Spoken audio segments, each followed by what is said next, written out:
Hi, my name is Tyler Smith. I'm a student from Howard University and also the host for a podcast hosted by the organization Black Professionals in International Affairs titled Global Take.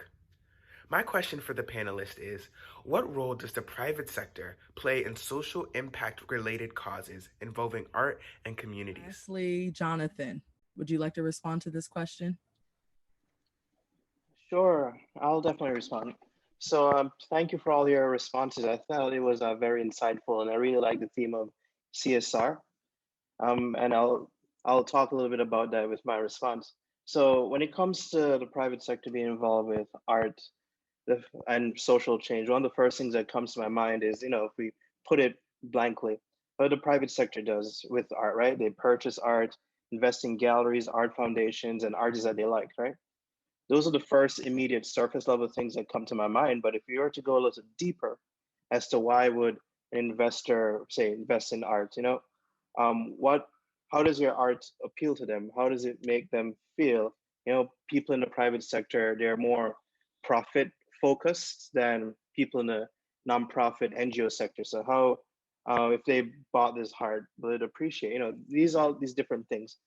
And to the part of CSR, there's a new theme that's been going around in the private sector called ESG, environmental social governance, and that's a really hot buzzword now with the private sector space.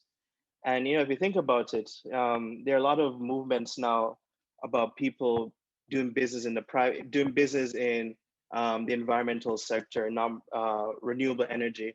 I remember watching the Super Bowl a couple like in February, and I remember seeing 9 electric vehicle commercials during the Super Bowl, right? All these different things, and uh, Black Lives Matter and social justice that falls into the S category, the social part. So now it's pretty, I don't want to say it's trendy, but I'll say it anyway. It's a little trendy for people from the private sector to look into investing into things that have a good social cause, social justice, all these different things. And for the Black Lives Matter movement and empowering Black people, you're seeing this massive shift now where businesses are focusing a lot on that. Like if you go on Spotify and Netflix alone, there's a Black Lives Matter section now if you think about it. So in regards to art, I believe that um, in order for a private sector to really get engaged, one, there needs to be a lot more visibility on Black owned art, specifically because I'm advocating for Black owned art, African and Black owned art. I think there needs to be a greater visibility on African, Caribbean, Black owned art so members of the private sector can see it.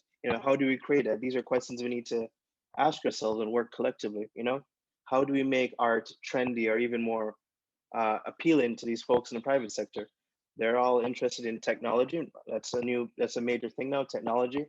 I saw that there are people putting art on the blockchain. There's this thing called a crypto kitty, which is this digital art print that got sold for 140,000 US. I'm like, okay.